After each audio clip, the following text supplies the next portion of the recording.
I'd like you to consider this beautiful 9-planet orrery built by Derek Staines of Staines & Son. The logic is entirely expressed in gears. At rest, careful examination would completely predict its behaviour without multiple cross-referencing. It is its own documentation. The logic is embedded in its structure.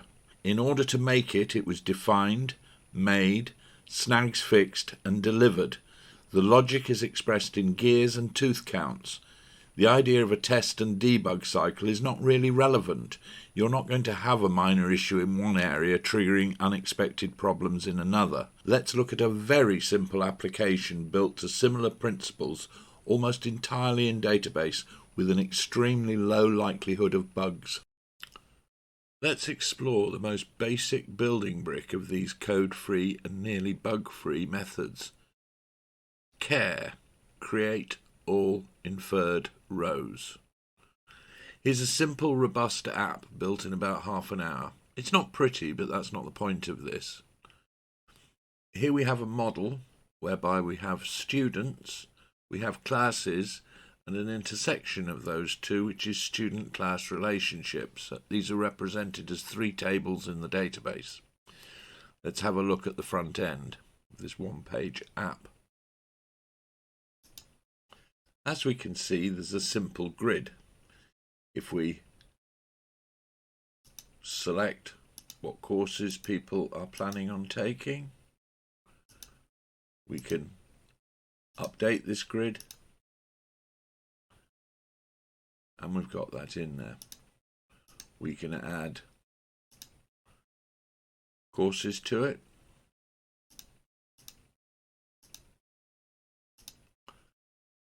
And we can add people.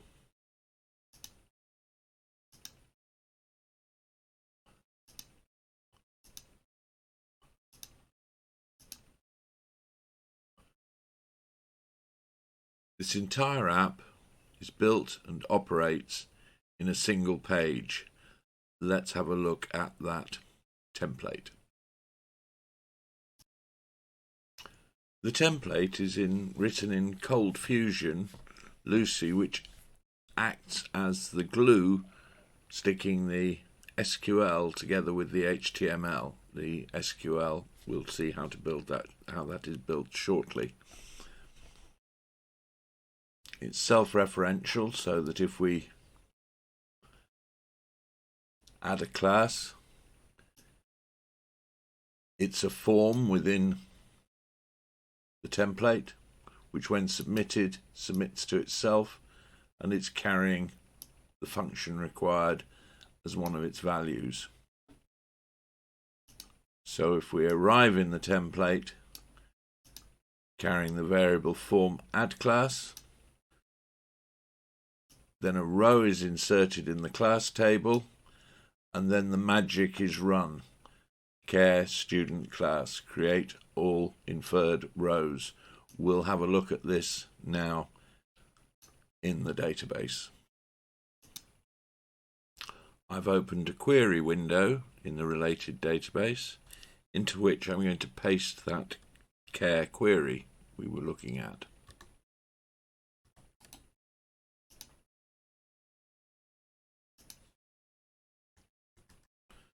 Let's explore how that query was built, and then we'll explore exactly what it does. So first of all, it's an insert query to insert new rows into the student class database. So first thing we need to do is build that query, is build an insert query. So I'm going to design a query in the editor, take student class, select the columns I'm interested in loading, turn it into an update query, and pop it in here. Here's the syntax we want for inserting rows. These are the columns we're going to insert, but we aren't actually going to use the values clause to do it. The next thing we need to do is decide on which rows are necessary to go into that table. If I make a view using student and class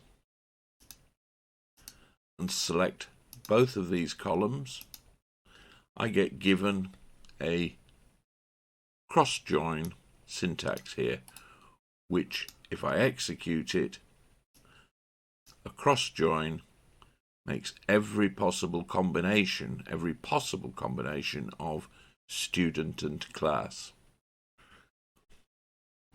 I'll clear that now because I've actually made that earlier, but I wanted you to see it being constructed. So we'll clear that syntax and we'll look at this view. And this view is called all possible student class. VW, view all possible student class. It is that query that we just built. So that's stored in the database.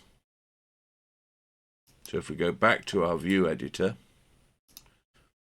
and we add that table, or virtual table, all possible student class, and we add the student class table,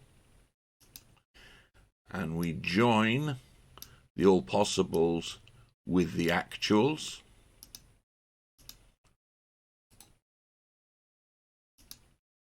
we select all rows from this regardless, unless the corresponding actual is not present, is null. So if I now execute this view, I get no rows because all of the required rows are already present. However, if we add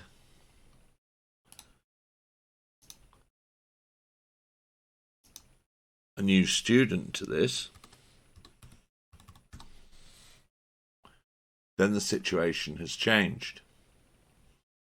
If we go back to here and we execute that view, which takes all possibles and identifies those which, although desired, are not present because the corresponding row is null, then we get the rows that need to be added. If I now lift that syntax, take it back to the query we were building, and paste it in, we'll see it's exactly the same as this, with one exception. We want to automatically default to inserting a 0 into the attends, true, false.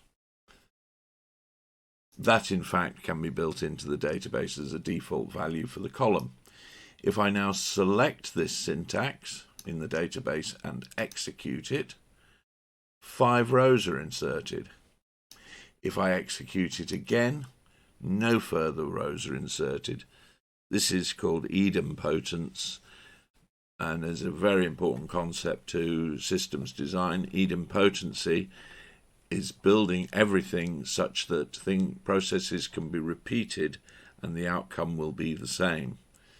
We can repeat this, and always the student class table will have all the rows it needs and no other. Returning to the grid, we can see that our updates that we did manually in the database have been applied. And now Yvonne is active in that grid. Going back to the code, let's explore the entire template. We've got add class, which inserts into student class and then redirects itself back on itself so that a refresh will not add the same student again. Almost identical code, but totally identical CAIR function for inserting new students. And if the grid is supplied, in other words, they've clicked update, then the function gets all of the rows from the grid with their student class IDs and loops through them, and depending upon whether or not the tick was supplied, the attend status got altered. And now this is the display. The display gets the grid in order to show the checkboxes. It gets the students in order to show the left-hand key. It gets the classes in order to show the classes across the top, and then it works through those, doing extremely simple functions of looping through that SQL.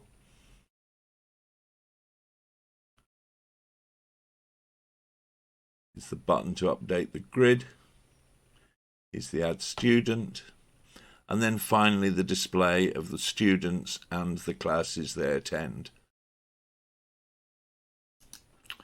That was the simple building brick, which, as you can see, could very simply be built upon.